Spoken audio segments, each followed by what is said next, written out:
the first of the three final position, I'll first call the position of the Rwandan delegation. So three core, the Rwandan delegation presented their policy paper titled The African Policy for Utilization of Lunar Resources and Orbital Sustainability Initiative. And they were centered on equitable resource utilization, orbital environmental stewardship, and asserting African leadership in space governance.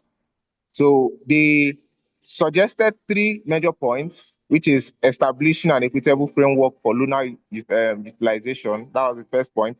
Then secondly, they suggested Rwanda leading a continental action on orbital sustainability. And third, they argued for positioning Africa as a global leader in space governance. So their policy paper was both engaging and quite captivating. And on the basis of that, they were able to come third on the judges' ranking.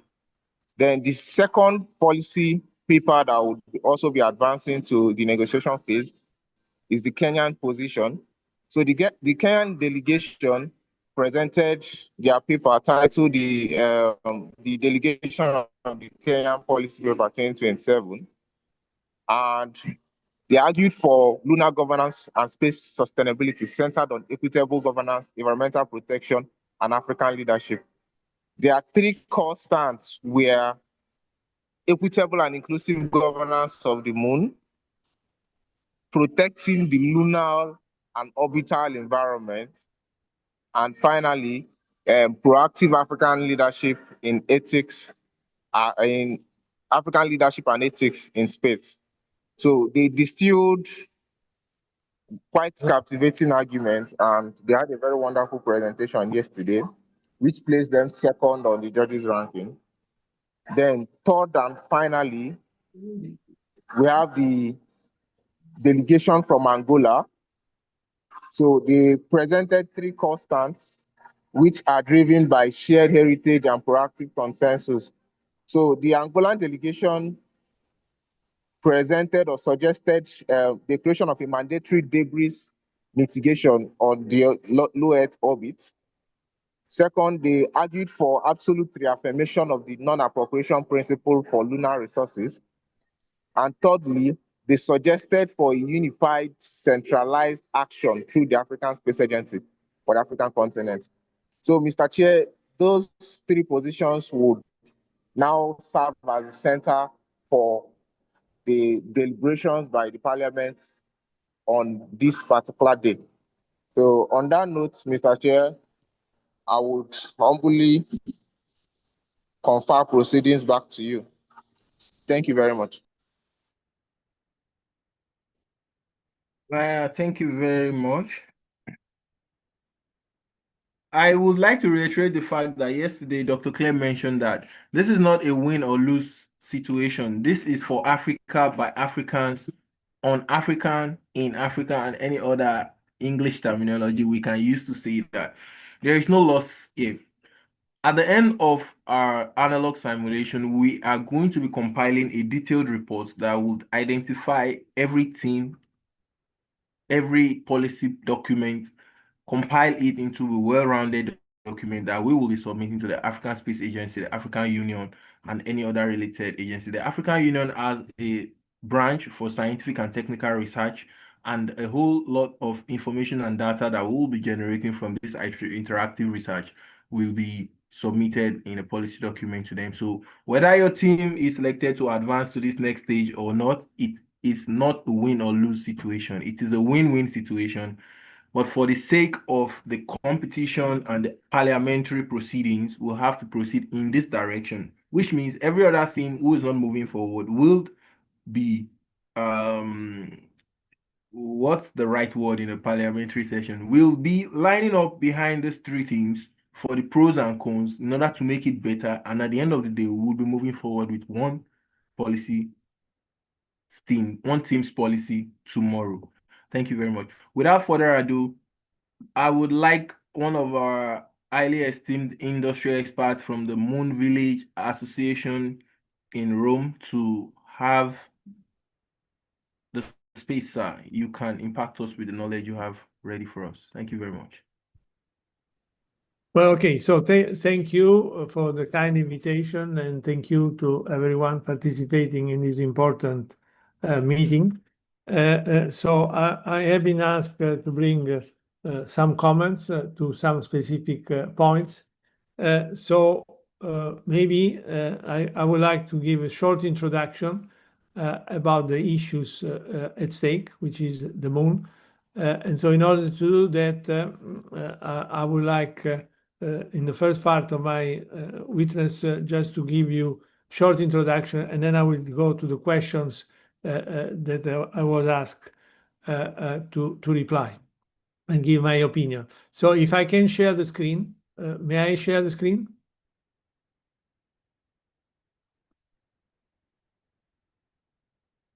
Okay, so I think I have, okay, can you see the screen? Let me see.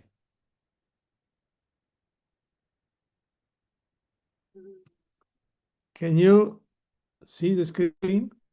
Yes. Yes, sir. Lunar Exploration and Utilization by Dr. Giuseppe Rebaldi. Okay, all right, okay. So I'm going to say, as I said, a few words as an introduction. I will try to move on, try to keep my the testimony within 10 minutes. So I like to make a short briefing about where we are. So we were already on the moon. All of you, or most of you, are young enough that they were not there, but I was there. And I can tell you it was a very exciting time frame, the period from 59 to 69. And you all know how this ended up with the race, with the political race between the United States and the former Soviet Union. And so the American landed on the moon on the 20th of July, 2069. Now the question is, why are we going back to the moon? I think we have to make sure that we are on the same page to understand, because potentially the public is not clear why there has been so much time spent from the time that we went to the moon the first time. And so the reason, I'm trying to briefly highlight some of the reason. So I think at the time there was not clear that there were large natural resources on the moon. This has been identified particularly in the 90s with spacecraft orbiting the moon. And so there has been basically discovery of water. As you can see on the bottom side, you can see the, let's say, the presence of water ice, particularly on the south pole of the moon, which is one of the most requested, if you like, location. Then we have a lot of rare elements which are using computer high tech in a much larger. And then, of course, there is helium-3. Helium-3, which is not so much important for fusion reactor, because fusion reactors really belong to the future. But helium-3 is used for quantum computing. And this is where the market is. So the message is there is a potential market. We have to be very prudent because these things have not been, let's say, found on the place. These are all data from orbit. So now the next step will be to go there and actually physically understand which condition those water is and those elements are. But it is, of course, the potential. Science of the moon is extremely important. So I think you can do anything from the moon, and even more. The history of Earth and all the solar system is there and is actually on the surface, because you can see the moon as basically a fishnet of all solar system. They are collecting everything, and everything is there, frozen at a very low temperature. It's like you go in the freezer, you take it out, and then you start to examine, and then you understand what's going on. So it's a huge science important. And then, of course, why are we going is because also we can launch at a very reduced cost as compared to the 60 of the last century. And so you all know the situation with Starship and the Falcon 9 and SpaceX. So dramatic reduction of the cost, to order of magnitude. And of course, this makes democratization. Many countries can access and go to the moon, which is actually they're doing. And of course, there is a big strategic, potentially also military importance for the lunar and cislunar space. So right now, everybody, many countries wants to go and explore the moon.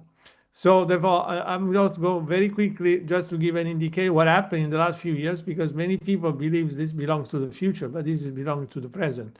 And so you can see there a number of missions taken place in 2024, some of them by commercial in United States, some other from government, particularly Japan, before was India, and the success rate of the mission is 50%, with the exception of China, which is 100% success rate. This year, again, a number of spacecraft have been gone to the moon on trying to land, but it's important to say that Firefly did land successfully, and this is really the first commercial mission ever. Many others had problem.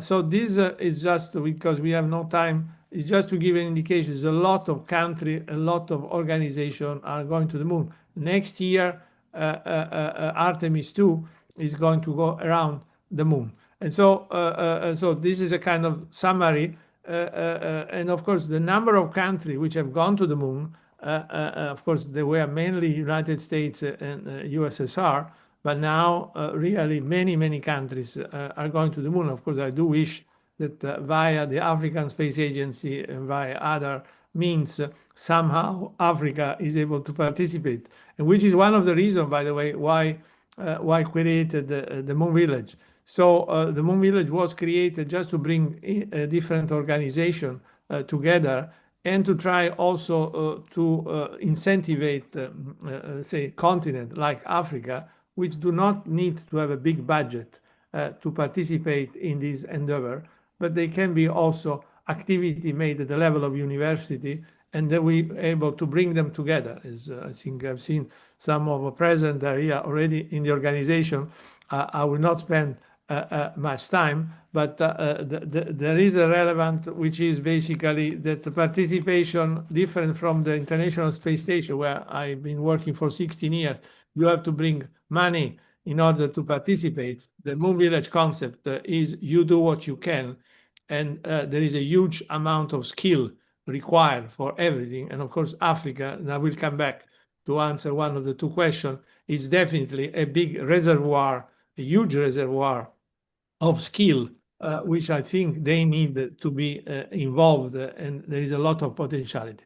So I don't want to go in detail of the organization because many of you knows, but we are also present at the United Nations, and we do bring basically a lot of our activity to the United Nations. Again, we are not going to go through this activity. These are activity of the MVA. I will just focus on what is relevant. You can see also education and outreach, as well as you can see participation for space emerging country.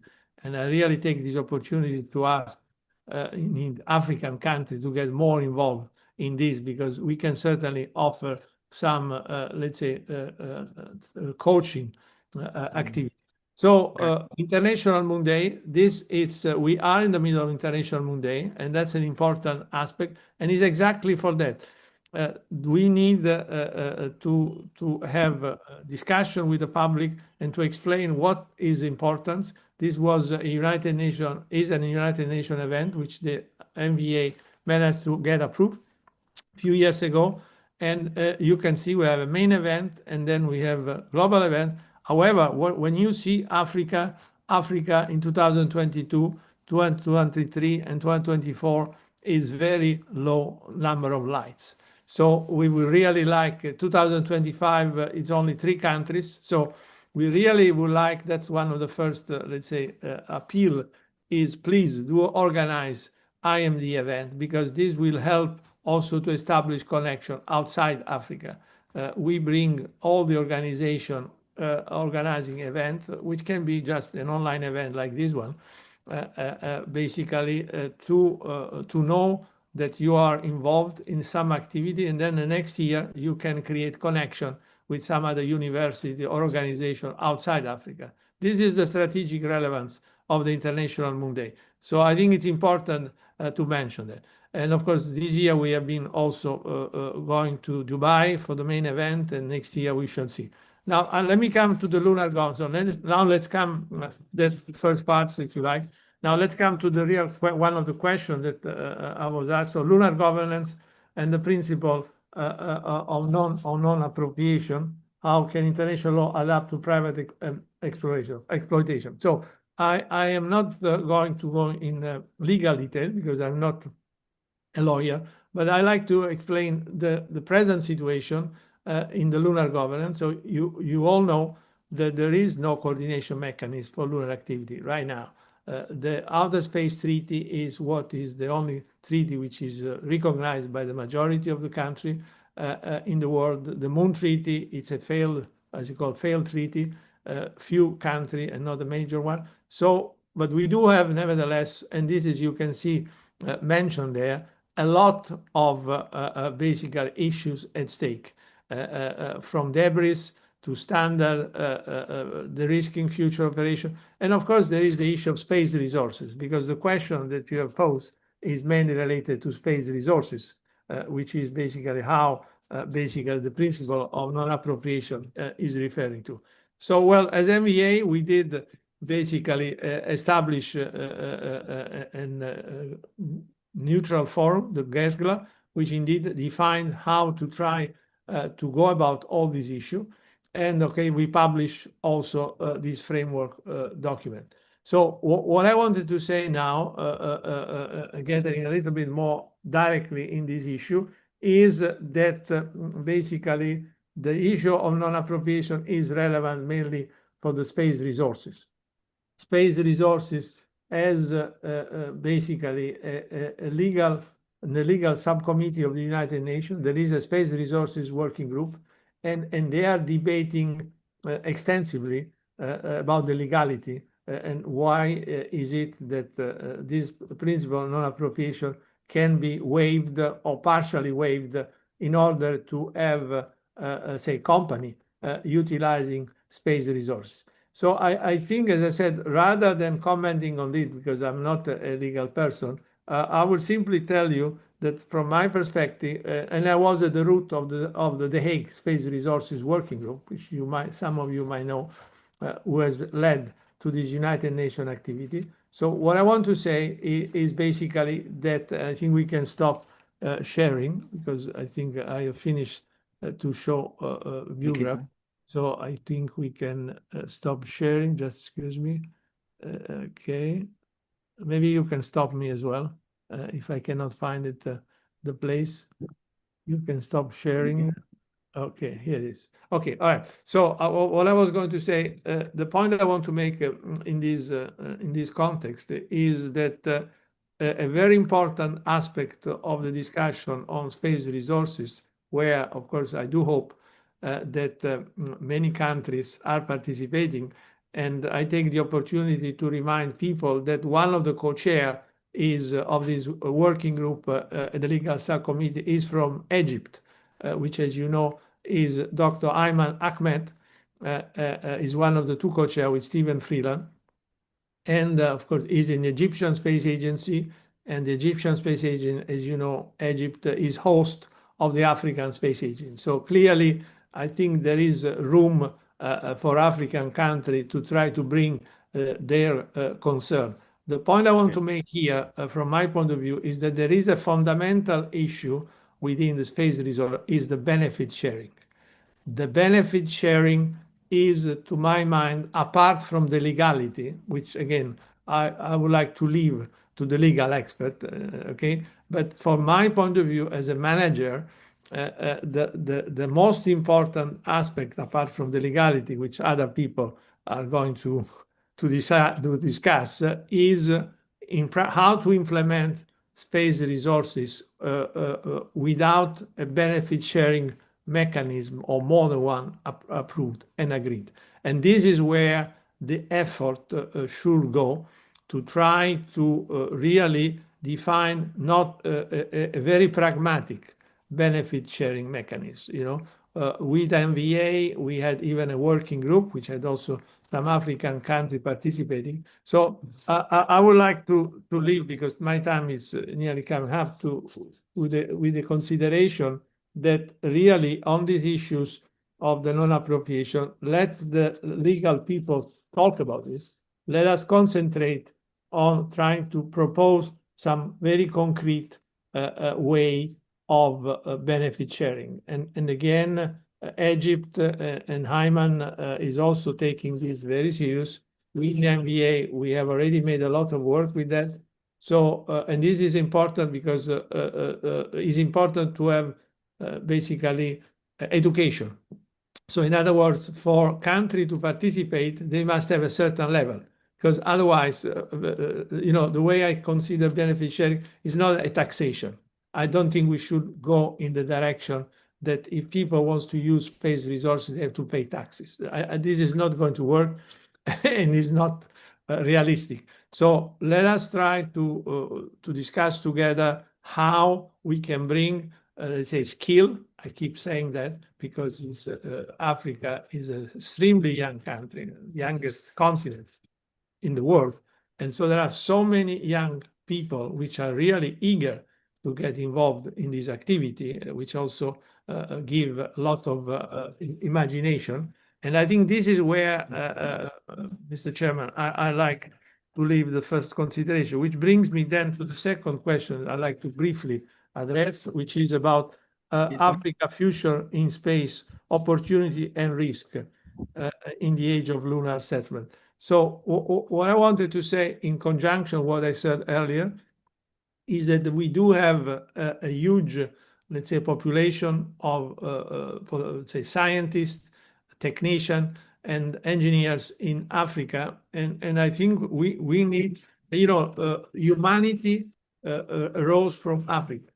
Okay, thousand and thousand years ago, humanity moved out of Africa. So it is inconceivable that we go to the moon to stay without an important African participation. I always have championed that.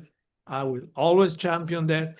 I do believe very much that I think it is not humanity without having a strong African component in that. So, of course, we need to prepare also conditions. We cannot just say slogan and say we have to do it. So we have also to prepare. Prepare condition means to have people technically prepared that they can bring their contribution. And as I said, their contribution does not necessarily have to be big budget. It can also be a consideration, idea, proposal in many fields. It can be a study made by university in Timbuktu, which I've been thinking about. So there is so much for the moon. And so I think we need to harvest all of that in a similar way, like I said earlier, the moon is a fishnet. I think we need to harvest all this potential. In order to do that, we also need to nurture. So I think I would like to close my small, let's say, testimony by inviting you to try to get in touch. Of course, I'm talking about the Moon Village Association because I happen to be the president, but I think we do have program which is also trying to get, let's say, education. And of course, we would like to have a more strong participation of African country in our lunar activity, starting in a very practical way with the MD. So I am very practical. So I hope I have given you a little bit of glimpse about how complex the situation is, but Africa must be there. And of course, we are willing and certainly able to give some small contribution to this extent. That's all, Mr. Chairman. Thank you for inviting me. Thank you very much, sir, Mr. President of the Moon Village Association. It's so reassuring to hear from you in your exact words saying that Africa is like the parent of humanity because everyone eventually came out from that point, and that it will not be nice to go to the moon without having our ancestors in some way. Absolutely. Absolutely. It's so reassuring, and I'm sure everybody on this call is going to be reinvigorated with this. In fact, it should be a quote that we should have somewhere. It's so amazing. And I also noted the point, the ethical considerations that for Africans to be at the table where major decisions are made, they need to be skilled. They need to contribute technically. And as it is, we are lagging behind in our educational system, in our space programs, and all of that. So there is just a very little chance of the people who are very motivated to contribute technically in a sound way. And this set of people are youths who are probably, as we speak, pursuing a master's degree or furthering their education in the United States, in China, or Russia, or wherever we have this. So it's going to be nice. I am a member of the Moon Village Association, and maybe other people on after this simulation, we might come together and rally together to find a way to connect everybody who is passionate about contributing at the global level to moon faring or technical sound contributions, and then we'll get back to you at the end of this program, sir.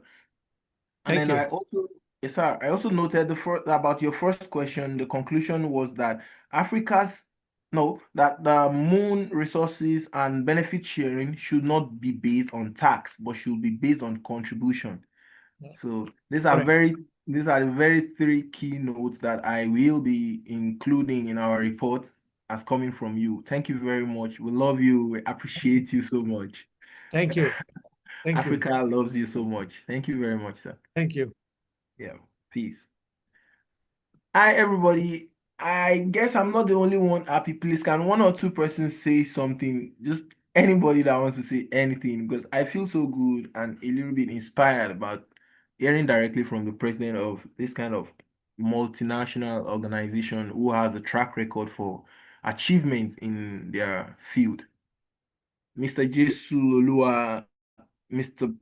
Commissioner, anybody, even any participant on this call would just like to chip in something, please. The floor is open. The space is open. I'm happy to chime in. It's Marlene Lozier. Okay, you're welcome. Thank you.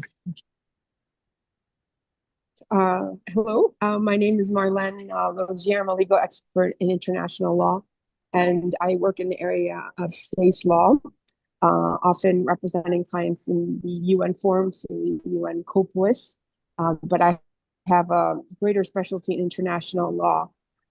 And in any case, I'm very grateful for the invitation to join. I'm very enthusiastic about all the work that is being done and there is to be done in space, as well as very motivated to see the potential of Africa participate in those very important activities. So as a legal expert, I chose the area of the UN space expert just to share a few words, and most centrally about lunar governments and non-appropriation, how international law can adapt to private exploitation. So I can certainly go into more technical aspects, the legal perspective, which I'm happy to answer any questions about. But I thought it might be helpful to provide an overview of what my perspective has been in order to help contextualize what is happening in the geopolitical space, education, the industry, because I think this information is information that perhaps is not so widely shared because it's in the process of happening, and there's not so much access to it, again, because of its ongoing nature, but perhaps is the most important, maybe like most things in life, it's the perspective. So I hope to share that with you. And again, please feel free to reach out with any more technical questions. But the first thing I'd like to say is just continuing on from Dr. Giuseppe, is that there's a large opportunity for participation by African states, African individuals, African students.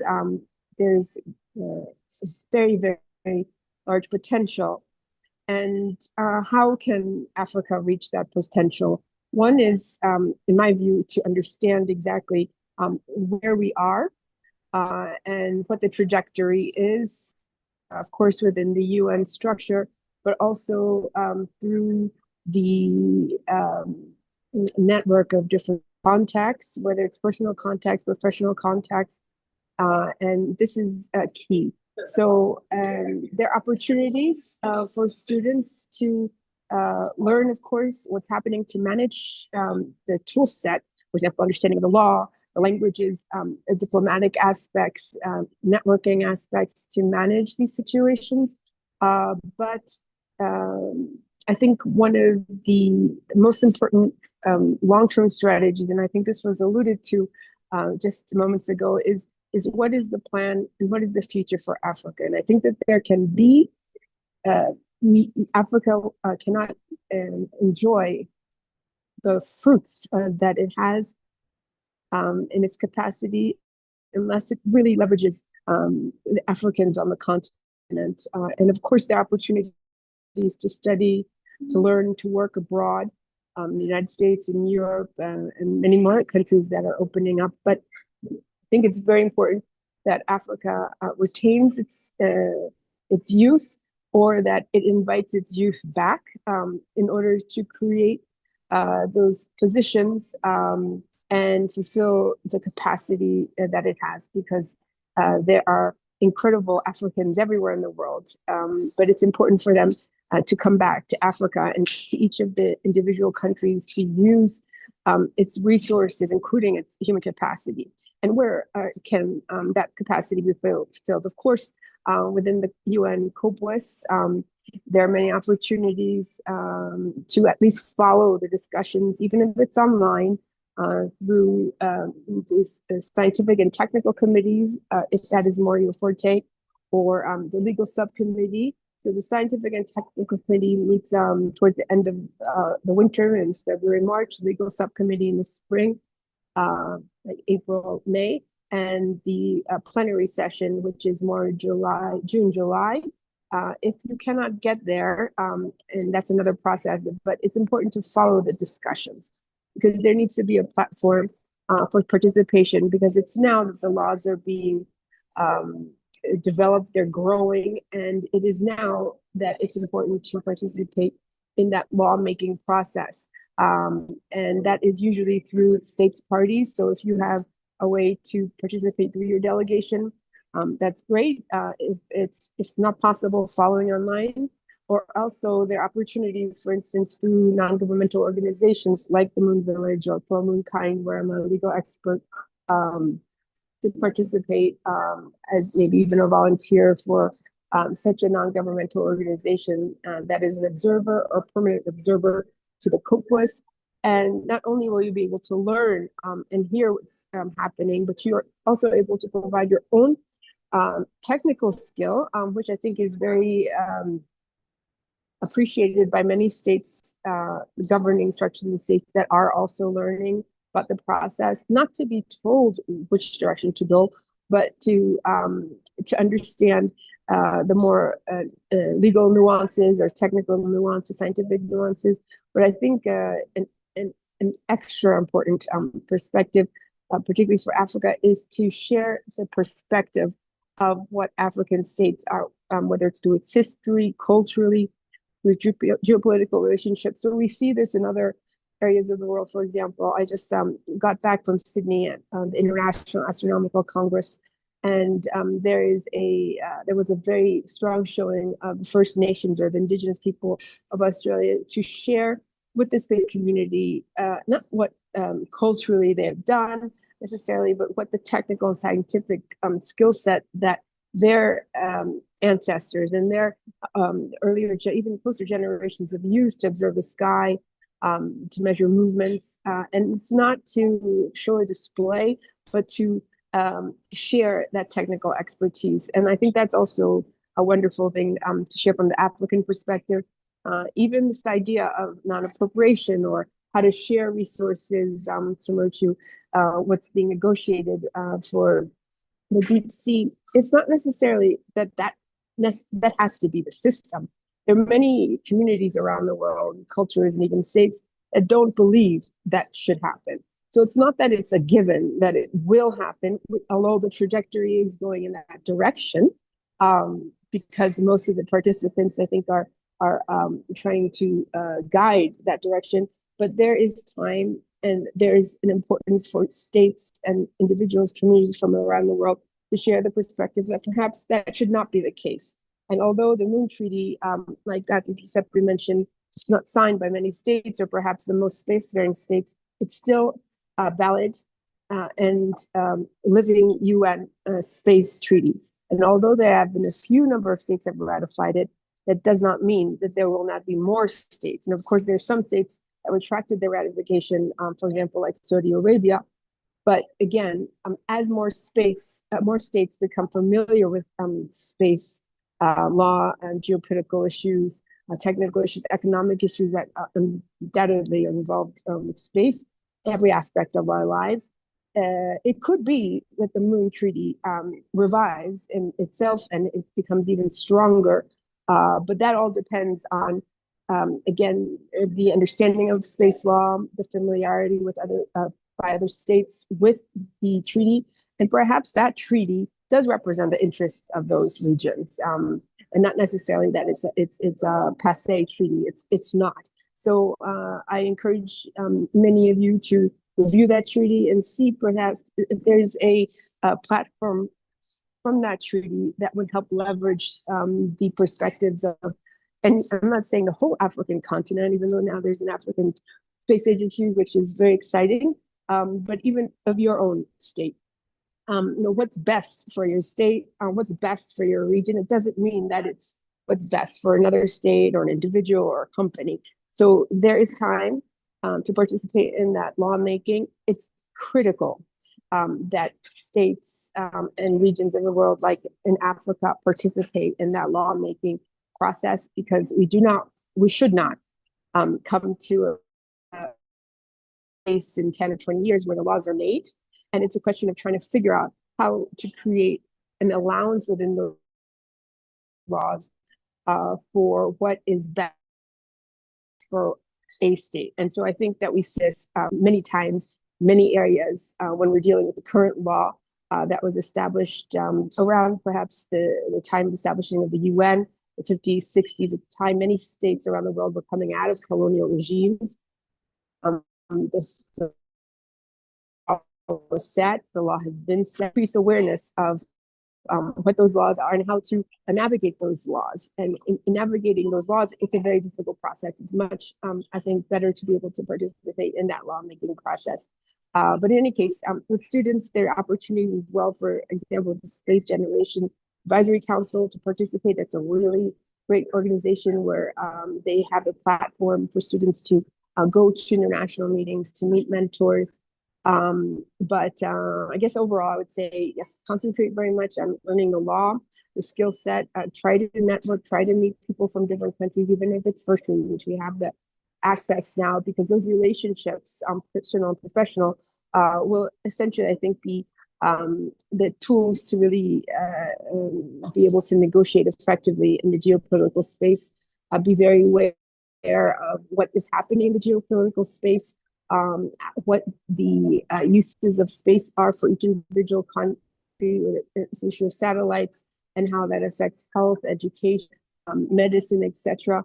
But we're almost at the 2030 deadline for the UN Sustainable Development Goals, but Africa does have a regional timeline for 2063. So please imagine where you'd like to be, where you'd like Africa to be, and how you can get there. But please feel free to reach out at any time. I'm happy to speak with you individually or to provide any guidance that I can. And you can see me and my profile on LinkedIn. But again, thank you very much for the invitation to join. And I wish you the best with these competitions, and applaud you for all your work that you've been doing. Thank you. Yes, thank you very much, Michelle. It was really enlightening to hear directly from a member of the International Astronautical Federation on this call. I would like to note something on a personal note.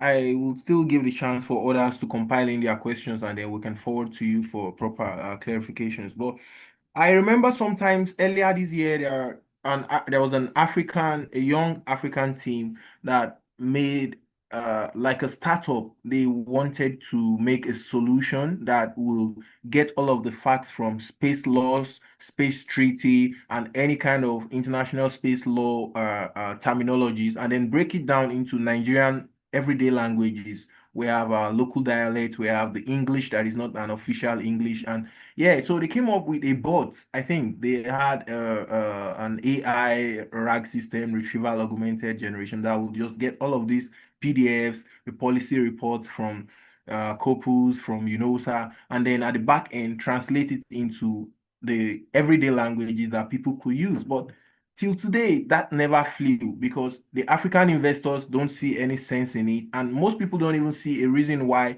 majority of illiterates or majority of locals should be aware of the space laws that are being made by international organizations from different spacefaring countries. So I wouldn't know if there is a kind of encouragement on your part. I know of SGAC. I'm also a member of the Planetary Defense working project group, but there are so many great ideas. Like the president of the Moon Village Association said, Africa is full of imaginative power, young people thinking out of the box, but there is a kind of disconnect when it comes to coming into the international stage. So I wouldn't know if you will encourage anyone who has those kind of indigenous, genuine ideas to reach out to you, especially as it relates to space law, and then breaking it down into everyday terminologies in cartoon, in children's storybooks. There are a whole lot of great ideas where they will just use artificial intelligence to get all of the policy reports from experts like you and then break it down into what 13, 14-year-old kids can understand in Hausa, English, Swahili, Ghanaian, or whatever. A whole lot of these ideas just get lost somewhere in between. But having a face-to-face conversation with someone like you encouraging this really means well. And I hope anybody on this team who is in the university or working in any research, probably undergraduate project or whatever is related to that, please reach out to me or reach out directly to her on LinkedIn, and we'll find a way to channel a supportive mechanism for you. Thank you very much, Michelle. Yes, if you want to just opine on that, I think a very simple answer to your question. I think that you have posed a need for the African community, and only the individual or the community can identify their need, and you've done that. And it's now a question of finding a solution. So it sounds to me that if this is a focus and you find a solution, you will have found the key to that door of access. And this is always the case. And we can see it in, like I said, if you want to look back 20, 30, 40, 50, 60 years, language can always be a barrier. But there's the human connection, and we all share similar needs, similar wants, but language is key. So yes, speaking different languages is wonderful, but if you, especially in a region where there's so many distinct dialects or languages, and also different legal structures, of which there could be, for example, civil law, common law, Sharia law, in addition to any cultural structures in place. But you have posed the question, and I would encourage you to, even if you don't have the solution, to put the question out there, and there will be someone who will be able to reach and help you reach, create that solution. And I think that maybe once you have, I mean, it may not take 1 day or 2 days, but if it takes a day, a year or 2 years or 6 months, especially with like AI capabilities, if that is shared on a greater platform to reach as many communities in Africa as possible, who knows, maybe this can also be very helpful for other regions of the world, like Asia or Latin America. But a good contact, I think, to say this is where we have identified the need, especially the younger people of the continent, students coming into the professional positions. So in 10, 5 years, 20 years, this is what we know we'll need. Maybe reaching out to Tidiane Tera, who's the head of the African Space Agency, or maybe even some heads of your own individual space agencies, and say, this is an idea we have. How can we find a solution? And they also have the resources to perhaps bring the resolution. So I would encourage you to do that. But in the meantime, again, be very good students, which I know you are, and we all know what it takes to be a good student, but be very aware of what's going on. Utilize this tool of internet and virtual capabilities to connect, but also understanding the profound impact that satellites have on those capabilities. So it's very important that each community around the world has access to satellite. And what does that mean? Which is a very big pressing now question, or sovereign ability to launch the satellite, to maneuver the satellite, or to rent that service. So that's a big question. But satellites are key to be able to have that connectivity. And from there on, there's so much more to do. But again, I'm happy to reach out and discuss this more in detail.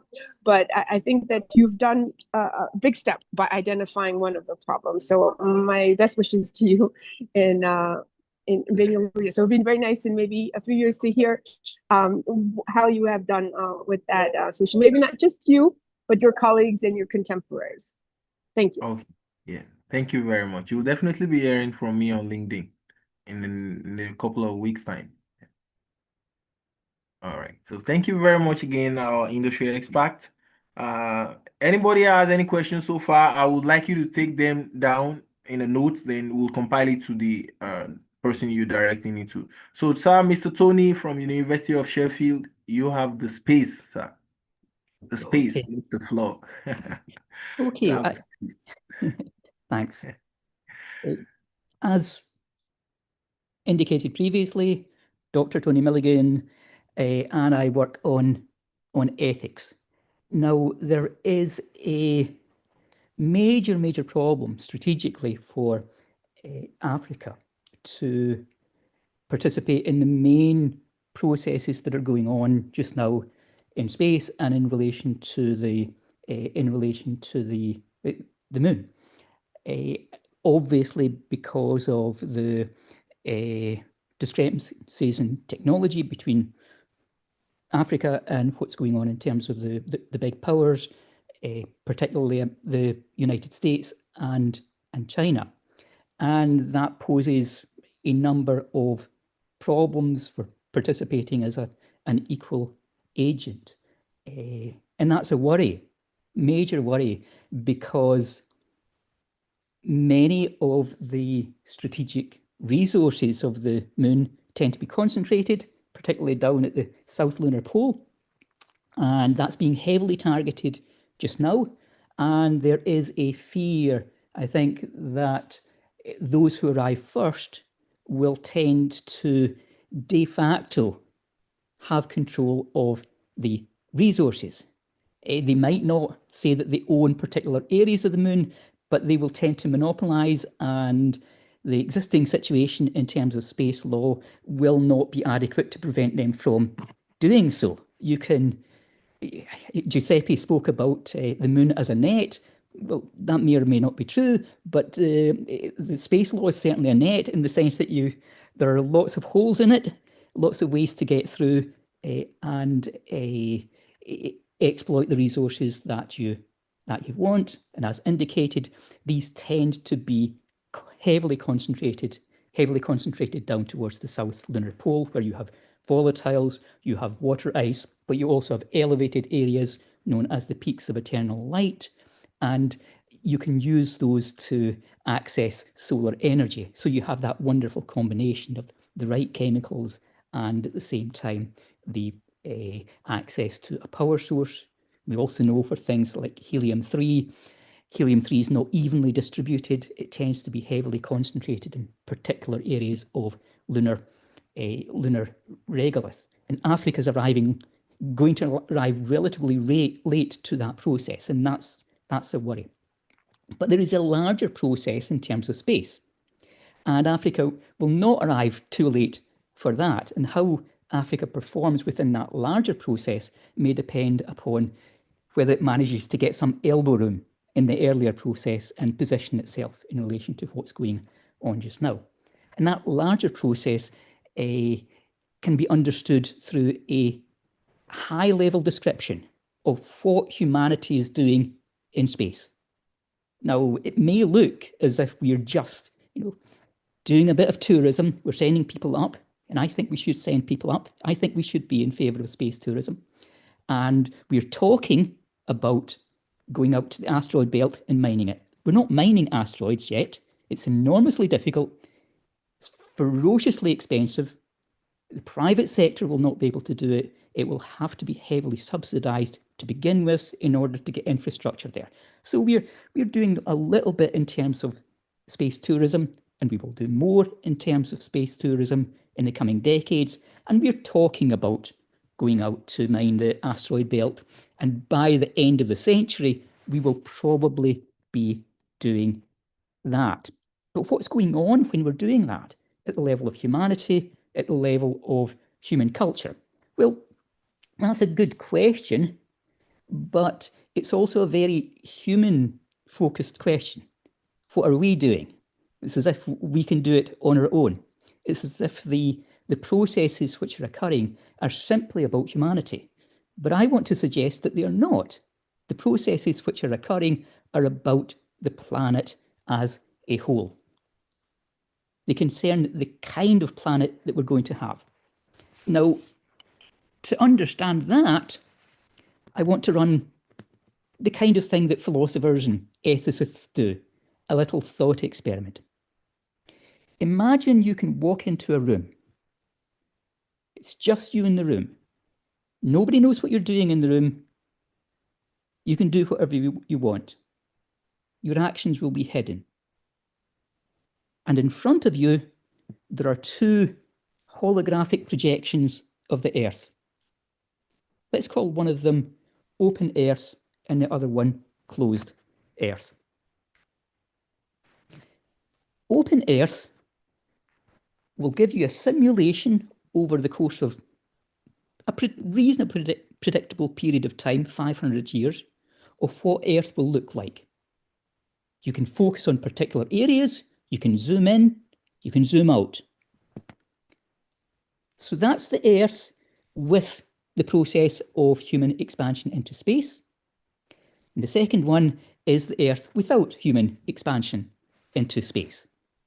And you can get to decide, because this is a thought experiment, so we give you possibilities that you don't necessarily have in reality.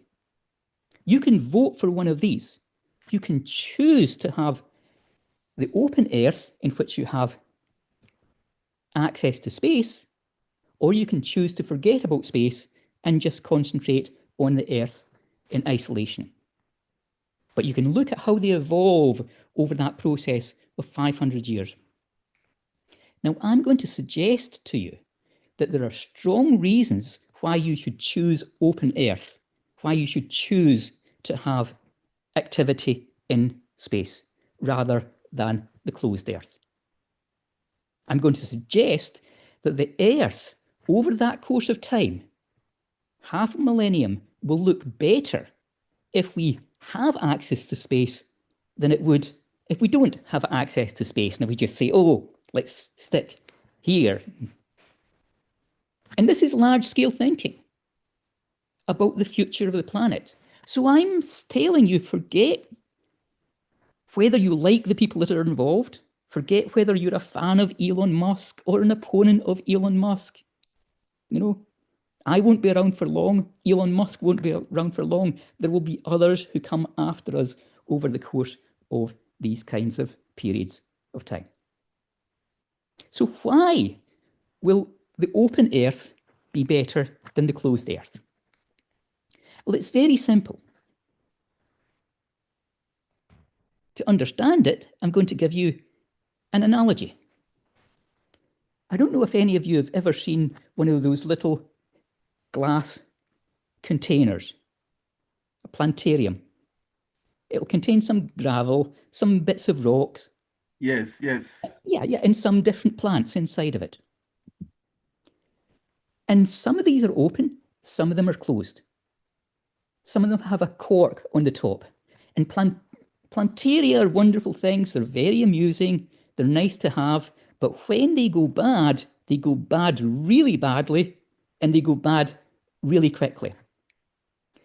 And that's essentially the situation that the Earth is in just now. Now, with a planetarium, what we do when things go bad is one of two options. We sit back and hope for the best, and things get worse and worse. And before you know it, you've got some dark-coloured gunk where you used to have your different plants. And the second option is that you pop the cork. You take out some of the toxins, some of the bad things, and you put in some other materials, maybe a little bit more water than you initially had. In other words, you turn it into an open system rather than a closed system.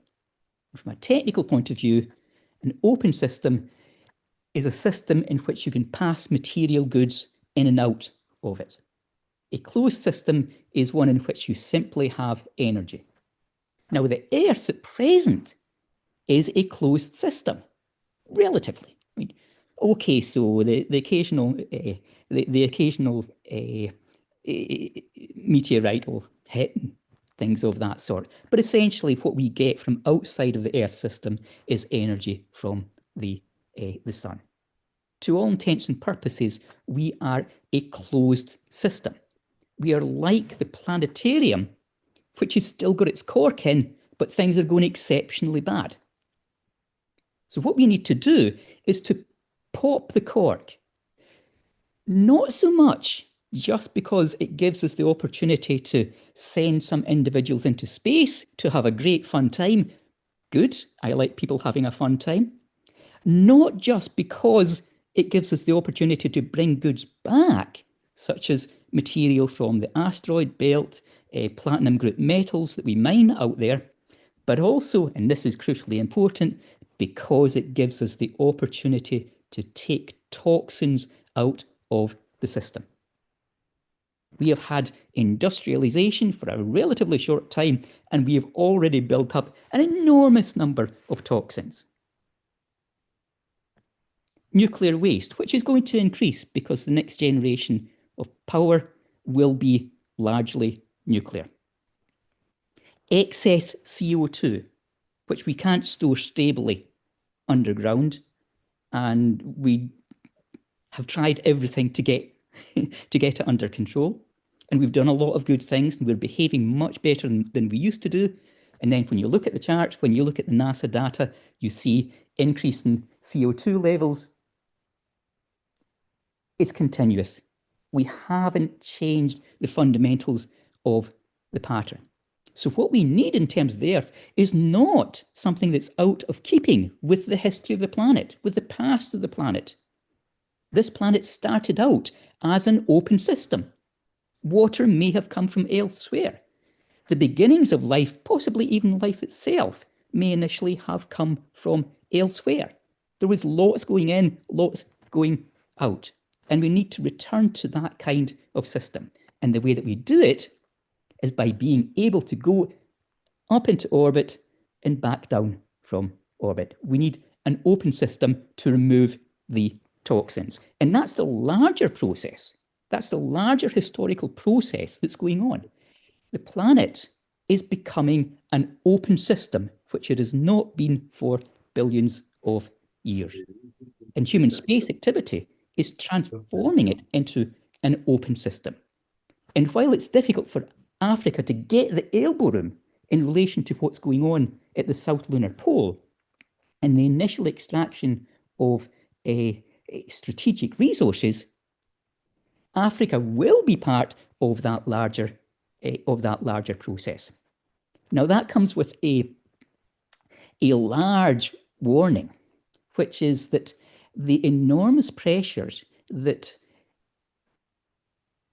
will be created by that process of the Earth transforming itself into an open system will lead to a great deal of pressure upon the limited surface areas that we have away from the Earth. I'm talking about the lunar surface, and I'm talking about the surface of Mars.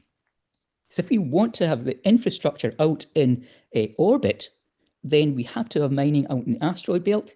But if you have mining out in the asteroid belt, it will also mean that you have infrastructure on the ground on Mars. Pressures upon the environmental systems there and the threat of environmental damage. Mars is too strategic between us and the asteroid belt for that not to be the case. And if we want to get out to Mars, then there will be pressures upon the lunar surface of the moon. An enormous number of trade-offs. ethically problematic, ethically puzzling about how much of the lunar surface are we ready to sacrifice? How much are we willing to cause damage that will mean that future generations don't have the potential to experience the moon in the way that we do, in order to get to an open system? Yeah. I think I understand. How much are we willing to gamble with in order to get it right? Absolutely. Okay, but I'll stop there. I think I've made my point. But you're going to be part of that. AFRIKA is going to be part of that larger process. And the role that you play then will depend upon how much elbow room you get just now in that smaller process of resource extraction from the South Lunar polar areas. Yes, sir. I appreciate it. Makes sense. From my end as the chair, which I think the most blessed human in this program, I noted you said space tourism needs more from the world, from Africa. I will just want to say something from a personal note. Some times ago, I came up with a concept. My friend and I, we are game developers.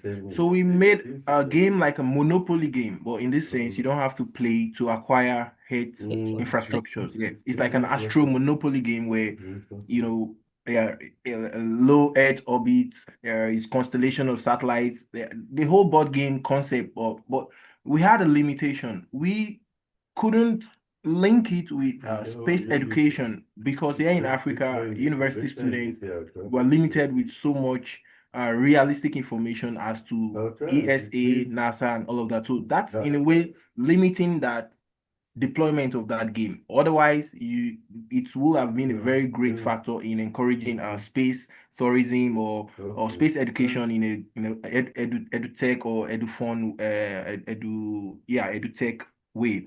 So yeah, like we all agree, all of our industry experts have agreed that Africa has a whole lot of ideas, a whole lot of power sitting down just to explode. But it's a great opportunity to connect with experts like you. You will be increasing our ginger. In Africa, we call something ginger. It's not the plant that you know is ginger. It's called the willpower in Africa. Yeah.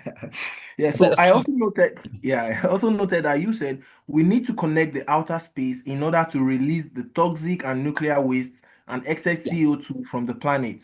Yeah. That's strange to me. I wouldn't want to embarrass myself by saying, is this possible? But I know there will be other people on this call too who have similar thoughts about that, because it's strange and surprising to me thinking that we need to release the waste from the planet into outer space. Sounds dangerous. Yes. Yes. But think of the dangers of not doing so. If you have every living system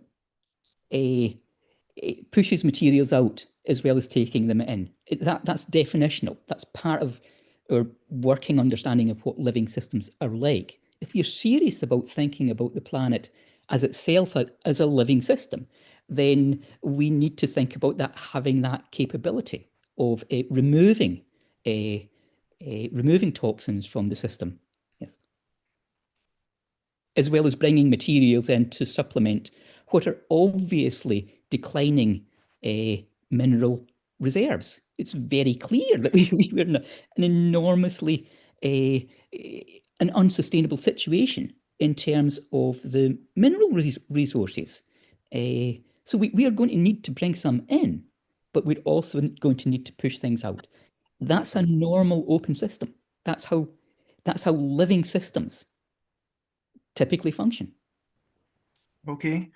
It's glad to know. I would read more about that and hopefully reach out to you. I will also encourage any student here on this call who has any research work in this direction to reach out to our esteemed industry expert. The head started as an open system. This is another point I noted down.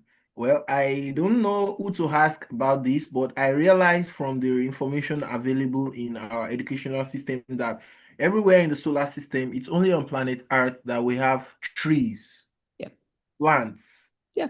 So, yeah, that makes us special. So in any way, we have to be an open system if we have to make life multiplanetary. So Yeah. aligning with Elon Musk and you, sir, I think it's a great idea. It's just that here in Africa, we are watching from behind, and maybe when the whole momentum gets going, then we can now chip in. Yes. I mean, we Great. have trees, we have living systems, because we once were an open system. So the materials that made that possible, they weren't just here when Earth was formed. They arrived, especially the water resources and certainly the organics, the chemical building blocks of life some of them do seem to have come from space. So the thought is that we have to return to the beginning, to where it all began, in our Yes. thinking about what makes a healthy planet. Yes, sir.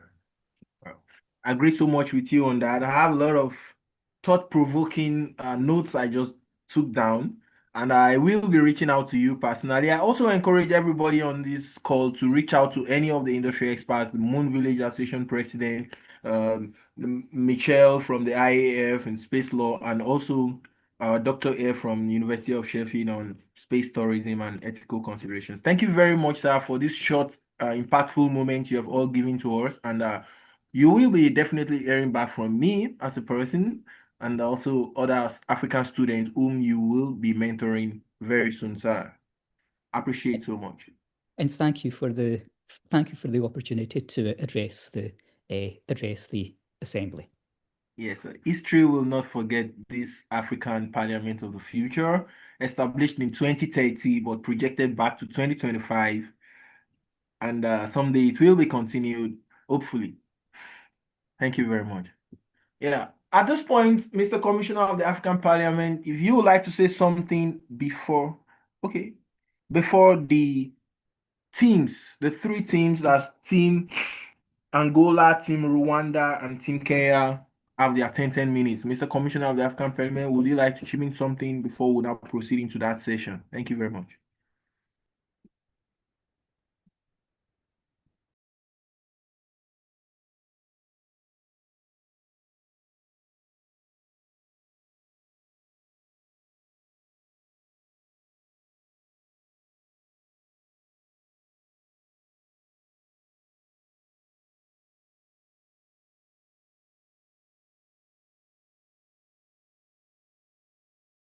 Okay, I think the Mr. Commissioner is unavoidably on seat. Dr. Claire, would you like to say something? Because the next session right now is to proceed into our teams from Rwanda, Kenya, and Angola, having 10 minutes each in order to elaborate on the practicability of their policy documents that was put forward yesterday.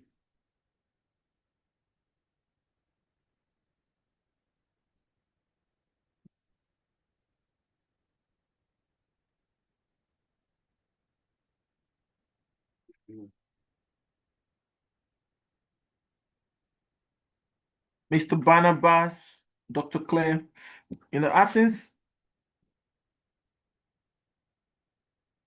but I really need to hear this from the commissioner before I proceed into the next segment.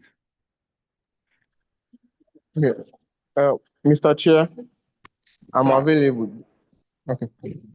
It was a very, very amazing session from industry experts. I'm amazed and blown away. I mean, I thought I knew a lot because I'm in the space sector, but it appears Africa is really, really, really lagging behind in realistic data. I mean, it's a different thing to think of ideas in our head. It's a different thing to ask ChatGPT, but coming from, for example, the president of the Moon Village Association says he had about 15 or is it 35 years. I mean, he must have seen a whole lot of things go sideways, left, upright, and whatever way things can go. But eventually, we will have to come to a round table someday as African students to intentionally go in the direction of publishing scientific papers, making actual impact on the continent, and how this can be like a stepping stone for future generations. my university lecturers, I'm sure, might not have the opportunity to be informed or aware of most of these things while they were teaching us in the university. But the more I grow in this space, the more I meet people, the more I realize that there is still a lot to learn. I'm really very Hello. grateful for this opportunity. Okay, Dr. Clay. Yes, thank you. I dropped off a minute there. Thank you so much. I was able to catch the tail end of things, and I'm happy I caught the tail end of the conversation. I'm not used to being on my phone when being on the calls. I have no idea what's going on back there, but just wanted to say for the students and young leaders who have been hard at work developing the let's say the points of view. I'm very excited and looking forward to seeing the outcome of this process. What we're doing is what we would call a futures simulation. The Futures Forum is about not just theoretical, like teaching about strategic foresight or futures literacy. We really want to use what we call narrative foresight in order to explore the future we want and the futures we fear. I caught the tail end of the last speaker who talked about expelling waste into the outer space. And that was a sentiment for me personally, which is what drew me into even looking at space. Because the first time I heard it, I was in shock. I was like, well, why not just recycle? Why not just re-engineer? Why not design not to have waste in the first place? As an engineer, I'm very focused on ensuring that we, as African engineers, begin to think seriously about the circular economy and design differently, design with sustainability in mind. And so using space as an analog, and this is why we at the Futures Forum are heavily invested in engaging with academic institutions and startups and nonprofits, so that those of you who already have left school or be leaving next year don't need to feel like, oh my God, I'm going to lose all the fun. There's going to be new organizations like ours popping up across Africa. And certainly we're here as a Pan-African organization to welcome any and all students who will be graduating soon and want a place to go to continue this kind of discourse, which is very African-centered and youth-centered, and really tries to bring to life the UN Summit of the Future Declaration on Future Generations that asks that all of these major global planetary level systems issues be decided on in a way that references and reverences the life of future generations yet to come. And I think that if we can put our collective minds to it and think about how we re-engineer how we mine, how we re-engineer how we treat our waste, may find that we can indeed do a better job of maintaining this blue marble called Earth in a way that does not require us to go out and pollute other parts of the atmosphere. Outer space is not empty. People like to say it's empty. It's not empty. It's teemed with energy that we have not yet discovered, right? A couple years, 100 years ago, we didn't know that there was energy that could have us talking to each other across distance, right? We just thought there was air. Now we come to find out that there are invisible energy beams that allow us to do this, to have light, to have fiber optic cable and satellites. And so we have so much more to discover about outer space. We don't know but a tiny inch of what there is to know. And I think for me, when I say we do space smarter, I talk about doing space with idea of solidarity, M for mutuality, A to be altruistic in a way we share information and knowledge, R to talk about reciprocity. We take from some place some information, we share with some place else information. T, we want to base everything we do on trust. Why? Because we don't want to see an increase in militarization of space. And smarter, her is H is the humility. E is equanimity, and R above all is reverence. Bearing in mind that for many of the peoples of this earth, places like the moon are considered sacred. And we want to tread very lightly and very carefully that we really consider ourselves one species. When we go from Earth to space, we should not be going as Jamaica, Nigeria, Japan, USA, China. We should be going as Earthlings, or whatever new, or Gaians, whatever new term we want to call ourselves. And that's my hope and my passion. So I want to thank you, young people, for taking the brave leap of launching into being the African Parliament of the future. I hereby declare that this exists as a real thing, and we shall continue to do our work talking about space, AI, synthetic biology, and all the other potential existential threats to humanity. I want to make sure that you are at the table, you and your peers. So I look forward to hearing the rest of the discourse this afternoon. Yeah, thank you very much, Dr. Claire. It's nice. I'm also as educated as many of us are on this call. It's so amazing. I can't look forward to the next time we will have this kind of opportunity. Thank you very much. Here comes the time where the Team Angola, Team Rwanda, and Team Kenya have their 10 minutes for expanding on the practicability and the feasibility of their policy papers that were put forward yesterday.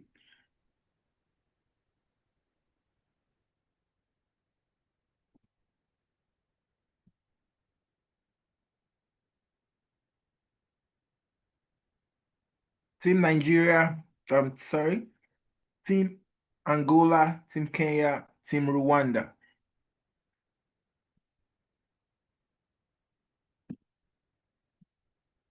Can you let us know if you are ready?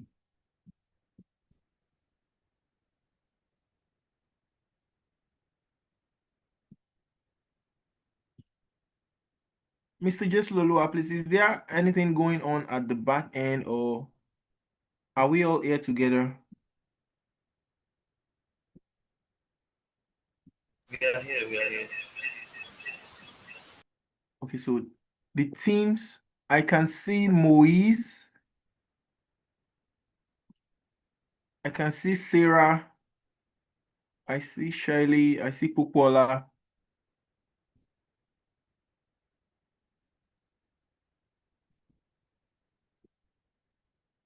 I guess they're trying to get their documents together. Good afternoon, sir.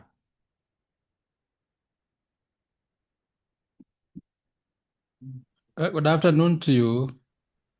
Apologies if I missed to introduce you. I guess you are Yeah, our Paul scientific Baki. I advisor. struggled with the earlier link. I couldn't get in, so I've just gotten in now. Okay, sir, you're welcome to Space Simulation Lunarya 1 2030 by Africans for Space. Would you like to introduce yourself briefly for us while our teams run to prepare their documents, sir? You And want me any to say advice? something more about myself?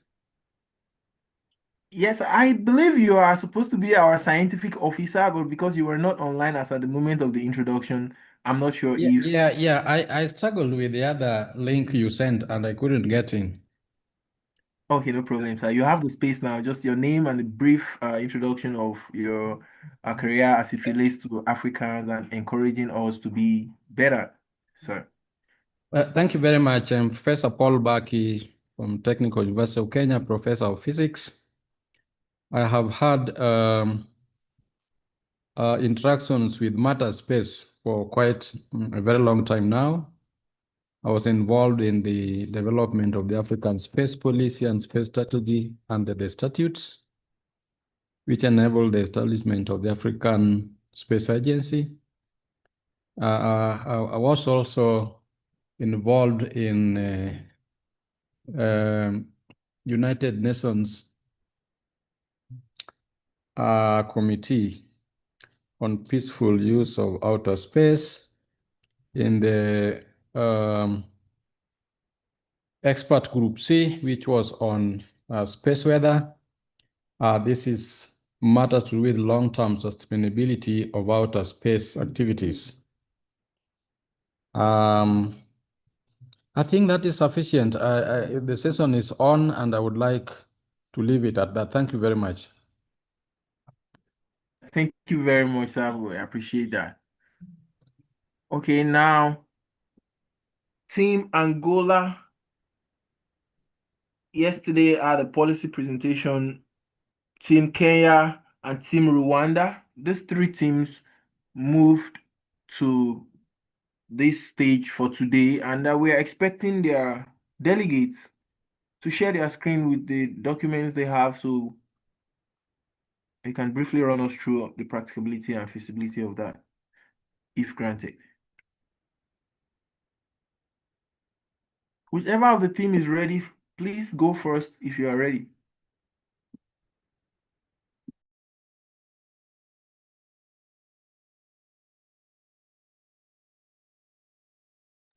Okay, good afternoon. Team Angola would like to go first, so would share our screen very soon.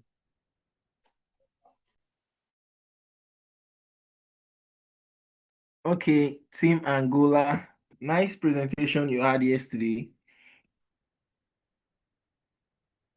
And I also hope there is a way the Angolan youths would appreciate you for this, because we are streaming live and very soon, hopefully before the end of the month or the next month, some Angolan universities or organizations will be reaching out to you because they will be seeing that you represented their country in this contribution to African Parliament.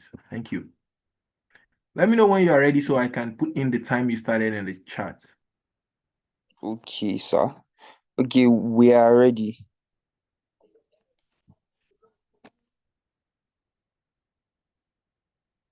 Can we start now? Yes, sir, you can. You can launch to space now.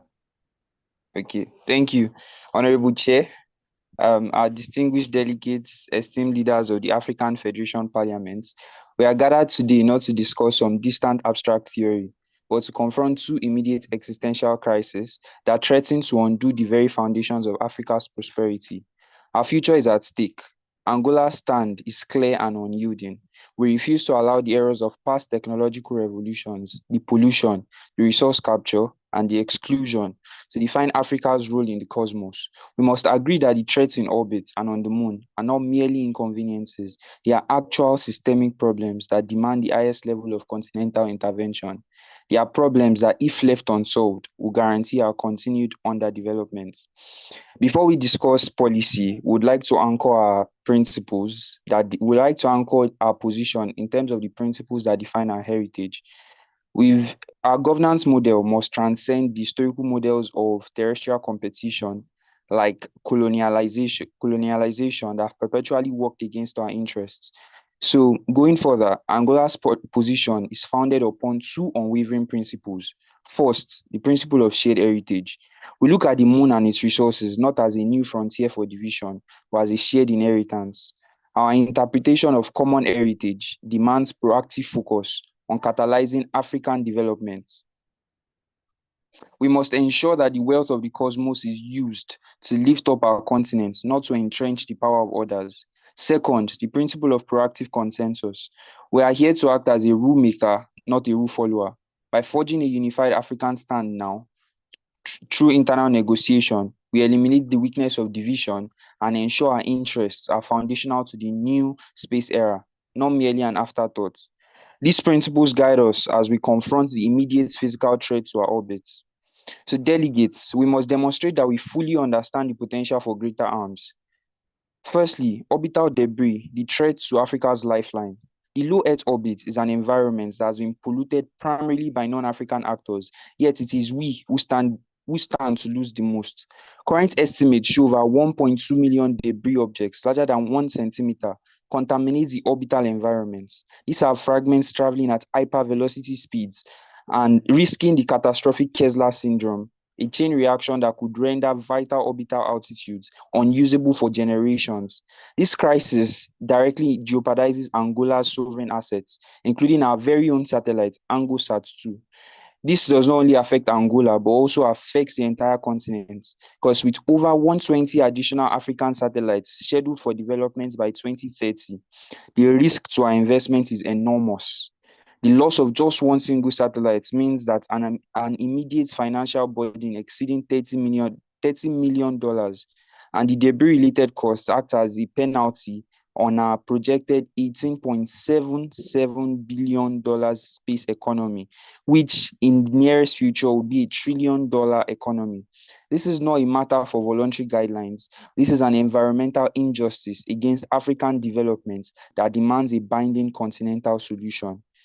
Secondly, lunar resources, the threat of economic exclusion. The threat on the moon is one of systemic exclusion. The ambiguity of the Outer Space Treaty is exploited by those who seek de facto ownership. We understand the mechanism of this arm. If we wait until the technology gap closes, the resources will already be claimed, legal frameworks will be locked in, and Africa will be frozen out, forced to pay for resources that are the common heritage of mankind. This violates our principle of shared heritage. We cannot allow the wealth of the cosmos to be captured and channeled away from the needs of the developing world. The time to assert the African claim is now. So this is our mandate. We would like to improve on our mandates from yesterday and talk a lot about how practical and feasible it is. So firstly, we talked about the creation of space situational hubs that would monitor the debris in outer space. So the space situational hubs would must be established in the African Space Agency headquarters in Egypt and the South African National Space Agency. So this is so that we can ensure balanced continental coverage and also sovereign data access. Second, we must also create the African Lunar and Space Exploration Agency, and this would be a department under the African Space Agency. Before African nations and private companies begin lunar exploration, we must lay the groundwork for coordination. So we propose the creation of a Lunar and Space Exploration Agency under the African Space Agency to oversee all lunar activities on behalf of the continent. This agency's establishment should be financed by allocating a small percentage of Africa's Union annual fund over several years. Furthermore, any resources or revenue generated from lunar projects must be reinvested directly into the African Space Agency and the broader African economy, establishing the African Space Distribution Fund as the sovereign wealth fund of the cosmos.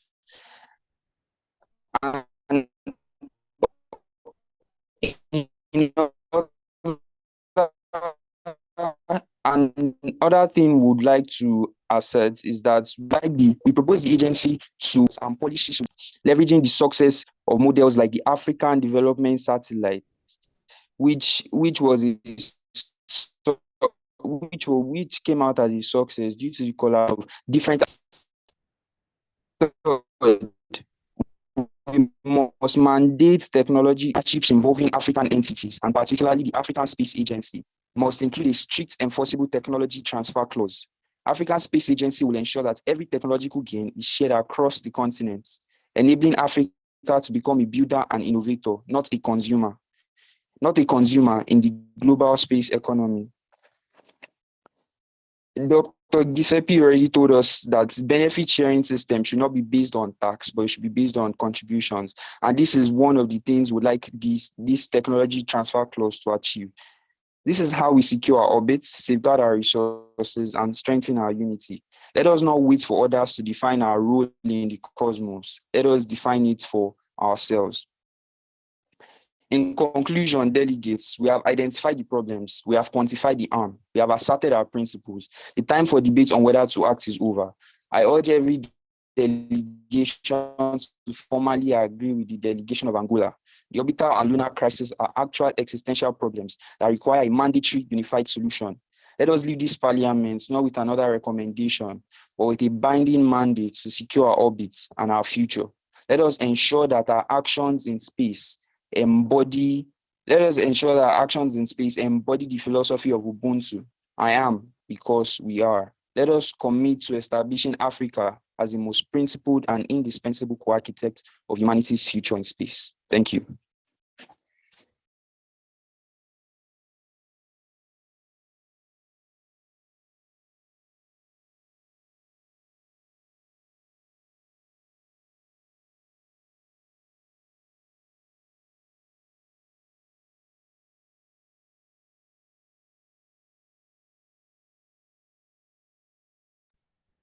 Thank you very much, Team Angola. Made a lot of sense to me as Africans. I am, because we are. The next team from Kenya or Angola, before we now move into the breakout sessions for negotiations on 3. Yeah.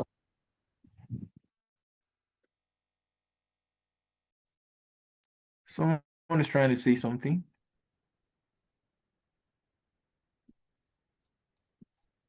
No, you said the next team from Kenya or Angola. So I said it was Angola that was presented. Okay, so yeah, I meant to say Rwanda or Kenya.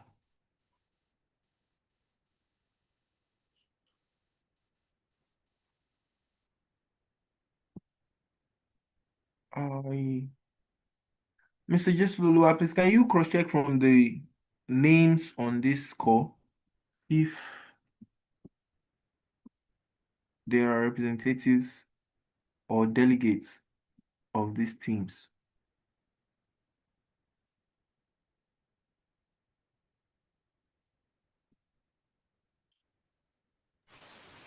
Sorry. Zalapo Mbola.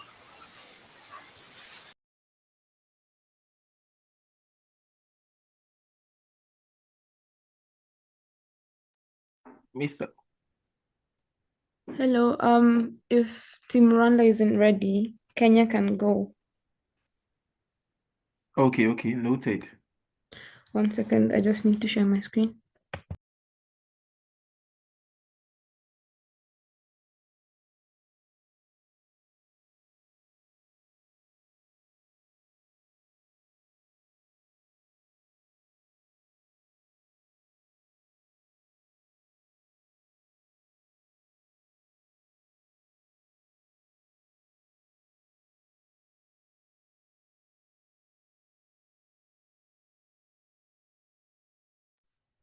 I'll allow my partner, Sarah, to go first. Okay, be mindful of your 10 minutes, but today we have industry experts, so please deliver your point, even if you step on the time a little bit. It's very Okay, valuable. thank you. Good afternoon. Am I audible? Yes, I can hear you loud and clear from the International Space Station. Thank you. This is Bora Sarah, the delegate for the Republic of Kenya, representing the University of Nairobi. I shall begin with my presentation. Honorable Chair, distinguished delegates, esteemed colleagues, the Republic of Kenya is honored to participate in this historic session of the African Parliament of the Future. As we stand at the dawn of a new space era, Kenya firmly believes that Africa must not remain a passive observer, but an active architect of the principles that will govern the next frontier, the moon and beyond. Delegates, space activities are rapidly evolving, and the world is witnessing growing commercialization of lunar exploration and satellite operations. While these developments offer immense opportunities, they also pose profound challenges, from the privatization of celestial resources, where we face the risk of transforming the moon, a global commons, into another site of inequality, conflict, and environmental degradation, to the escalating crisis of space debris that endangers both orbital operations and future lunar missions. Kenya's foremost concern is equity, ensuring that no nation or continent is left behind in this new chapter of human progress. We must prevent a future where the moon becomes a zone of exclusion, dominated by a few powerful actors. It is this philosophy that reminds us that no human frontier, not even the moon, exists in isolation. Our collective future in outer space must be one of cooperation, equity, and sustainability, not competition and exclusion. Kenya's own experience illustrates its commitment to equity, ensuring no nation is left behind. In the past decade, our nation has made tremendous progress as a spacefaring state, from launching the 1KUNSPF, our first satellite, through the Kenya Space Agency, which was launched in 2017, and deploying Taifa-1, an NANA satellite to monitor agriculture, climate change, and regional environmental patterns. Additionally, our universities, the University of Nairobi and Machakos universities, have taken part in global research missions, embodying Africans' potential in science and technology. This journey has taught us one truth, that when we invest in space, we invest in humanity's future. But without shared governance, that future could be monopolized by a few. We affirm that the moon belongs to all humanity. No state or corporation should claim it for exclusive gain, and lunar resources must be shared equitably. Additionally, lunar activities must be sustainable. The same mistakes made on Earth, environmental destruction, exploitation, and inequality must not be repeated beyond our planet. In light of this, Kenya proposes the following.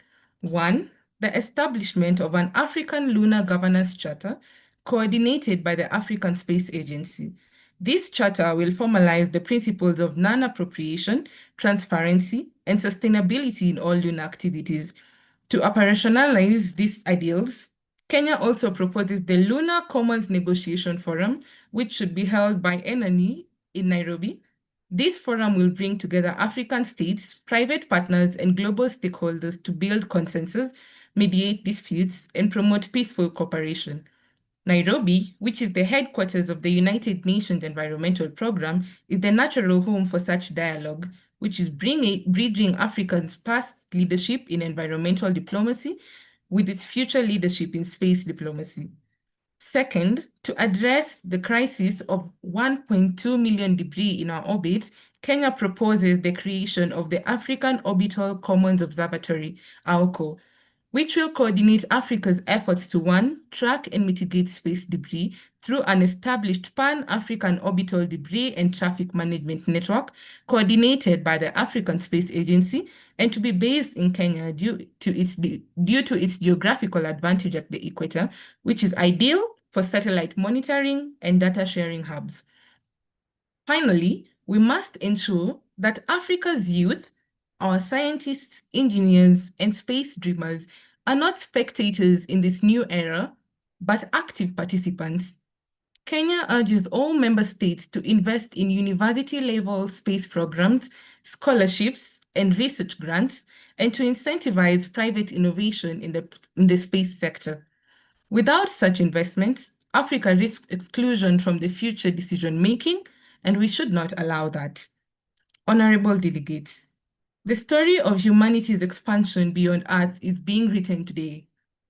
Kenya believes that Africa must not merely be a chapter in that story. We must be co-authors. We must build a future where the moon is not a battlefield for power, but a beacon of cooperation, where technology serves equity and sustainability, not exploitation, and where Africa stands at the periphery, not at the periphery, but at the forefront, shaping global norms, inspiring ethical innovation, and carrying forward the timeless wisdom of Ubuntu into the cosmos. Let us collaborate to ensure outer space remains a commons for all humankind, peaceful, just, and enduring. Thank you. I would like to yield the floor to my fellow delegates, Shali. Thank you. Sarah. Can I go on? Yes, you can. Okay, thank you. Honorable Chair, distinguished delegates, esteemed guests, let me begin with a truth we all know but rarely say aloud. Visionary policy is not defined by ease of implementation. It is defined by the courage to confront complexity. The Republic of Kenya's position paper on lunar governance and space sustainability does not shy away from its challenges. It dares to solve them. We call for a temporary moratorium on large-scale lunar mining. While some might say this is impractical, I would like to ask, is it more practical to allow unchecked exploitation that deepens inequality and damages lunar ecosystems? Our pause is not paralysis, it is prudence. It is the space we need to build inclusive legal frameworks that protect both the moon and the people of the earth. Yes, we propose a binding international framework for lunar governance. And yes, we know that consensus amongst spacefaring nations is difficult, but difficulty is not impossibility. The Outer Space Treaty was born in the shadow.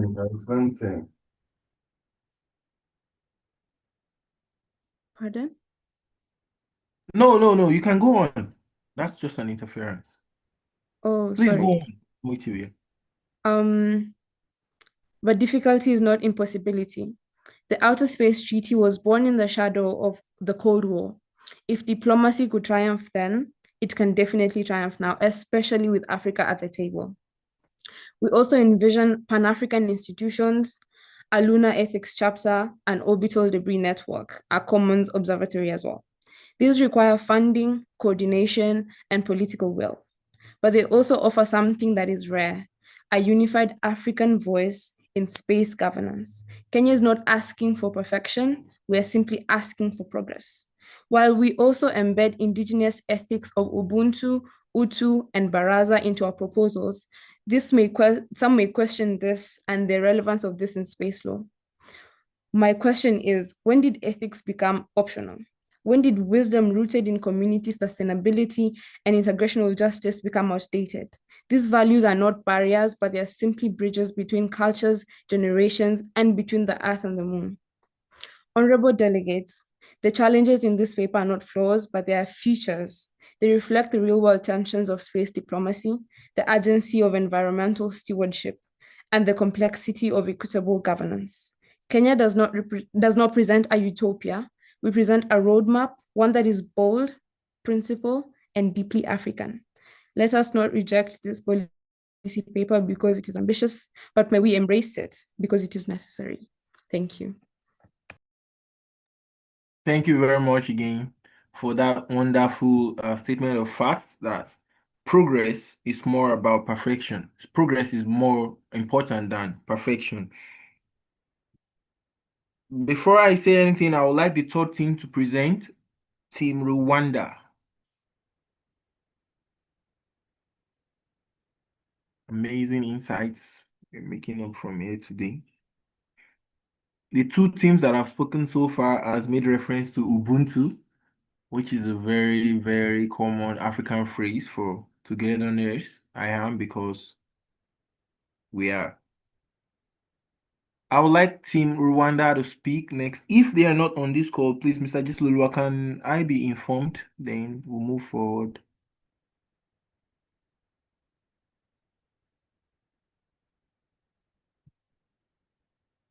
I don't think Team Rwanda.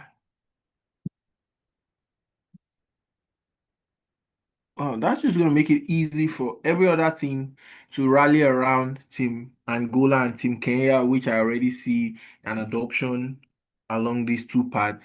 And I will still reiterate that there is no wrong or right.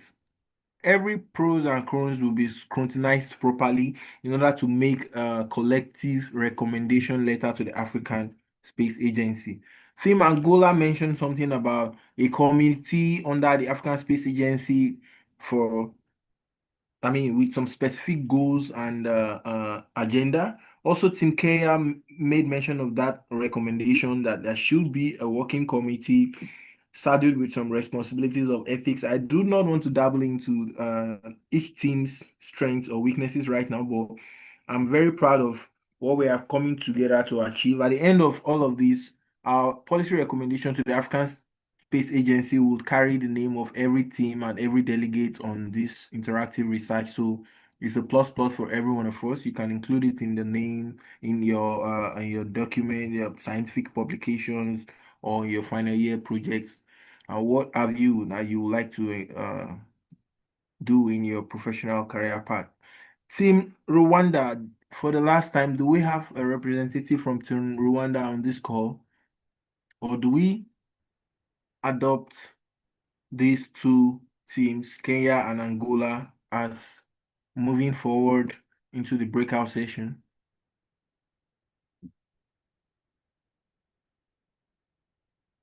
Team Rwanda.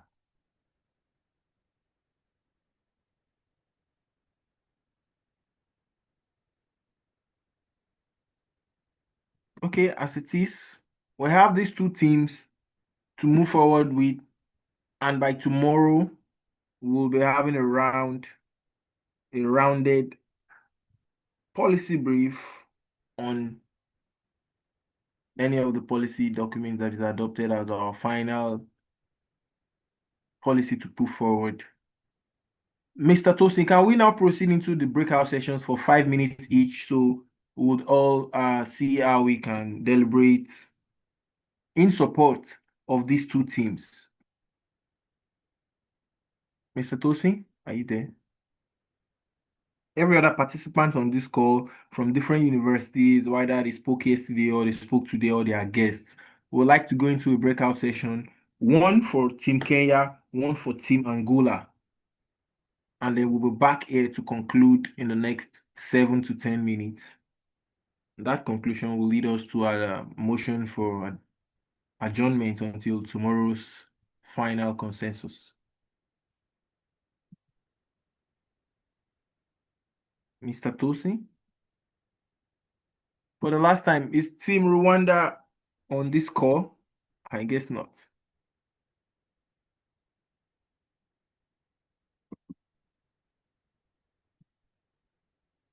Very wonderful presentation from both teams today. So amazing. So proud of this.